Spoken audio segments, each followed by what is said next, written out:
Assalamualaikum warahmatullahi wabarakatuh. Pada video kali ini, saya akan menjelaskan materi tentang penalaran matematika.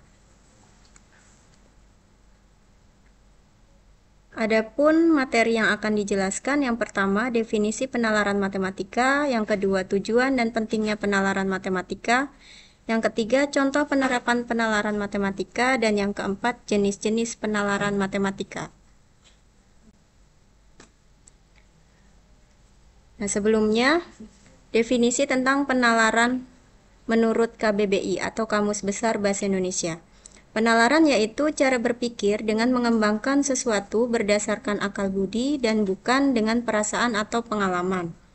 Penalaran merupakan proses berpikir logis untuk menarik kesimpulan berdasarkan fakta yang sudah ada atau dianggap benar. Jadi, secara singkat, penalaran dapat diartikan sebagai proses penarikan kesimpulan dalam sebuah argumen. Kemudian, apa itu matematika? Matematika berasal dari kata Yunani yaitu matein atau matenein yang artinya mempelajari. Menurut KBBI, matematika adalah ilmu tentang bilangan, hubungan antar bilangan, dan langkah-langkah rasional dalam menyelesaikan masalah matematika. Nah, pada dasarnya, matematika merupakan kemampuan memecahkan masalah. Kemudian, penalaran matematika menurut Glosarium Matematika. Jadi, penalaran matematika adalah kemampuan berpikir logis untuk menyelesaikan masalah matematika, termasuk mengidentifikasi informasi penting dan menjelaskan solusi.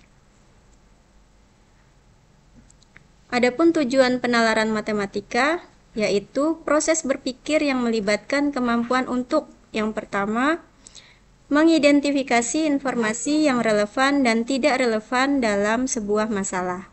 Yang kedua, memilih metode atau strategi yang tepat untuk menyelesaikan masalah.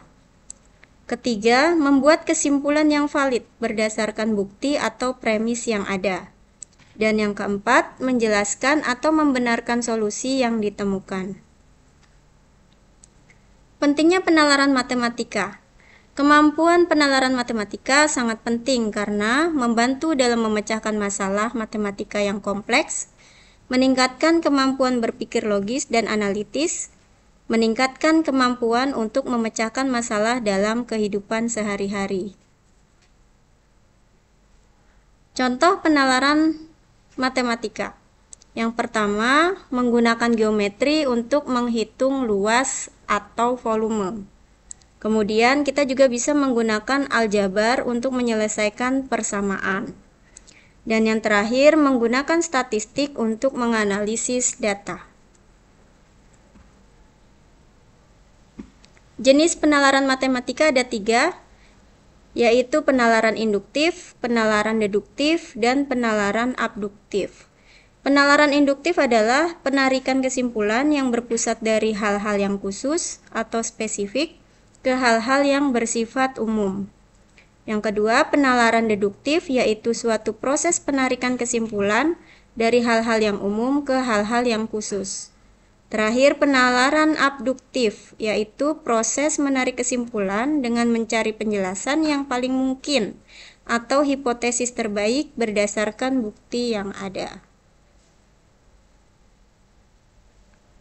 Sekarang penjelasan secara rinci tentang penalaran induktif.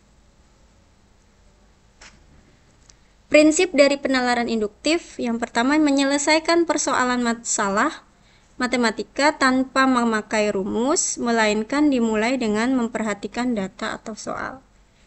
Dari data atau soal selanjutnya diproses sehingga berbentuk rangka atau pola dasar tertentu yang kita cari sendiri sedemikian rupa sehingga kita dapat menarik kesimpulan. Proses penalaran induktif. Ketepatan sebuah generalisasi pada penalaran induktif tergantung dari data dan pola yang tersedia. Semakin banyak data atau semakin spesifik pola yang ada, maka akan menghasilkan generalisasi yang semakin mendekati kebenaran. Penalaran induktif dalam perumusan konsepnya biasanya bisa berbeda-beda atau harus sering diperbaharui bergantung data atau pola yang ada. agar teori yang muncul sesuai dengan hasil penelitian terbaru. Bentuk penalaran induktif ada 4. Yang pertama prediksi, yaitu sebuah kesimpulan yang didapat dari apa yang akan terjadi di masa depan dan berdasarkan observasi masa lalu atau saat ini. Yang kedua generalisasi, yaitu kesimpulan diambil mengenai suatu kelompok berdasarkan pengetahuan mengenai beberapa kasus dalam kelompok tersebut. Yang ketiga sebab akibat, yaitu kesimpulan mengenai suatu akibat dari suatu keadaan dibuat berdasarkan sebab yang diketahui atau sebaliknya. Dan yang terakhir analogi, yaitu kesimpulan mengenai sesuatu karena kemiripannya dengan benda-benda lain.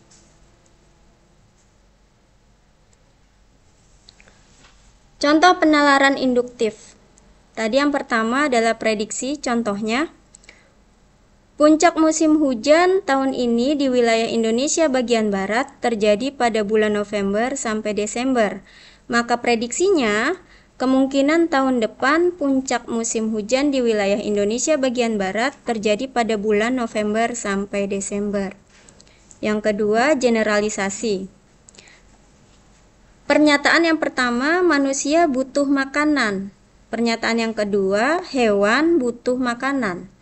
Pernyataan ketiga, tanaman butuh makanan. Sehingga generalisasinya, semua makhluk hidup butuh makanan. Yang ketiga, sebab akibat. Penebangan liar di hutan, erosi, dan curah hujan tinggi mengakibatkan tanah longsor. Kemudian contoh yang keempat, analogi. Jangan seperti katak dalam tempurung yang merasa hebat dalam wilayah sendiri, namun sebenarnya belumlah apa-apa karena masih banyak yang belum diketahui di luar sana. Sekian video kali ini, sampai bertemu di video selanjutnya.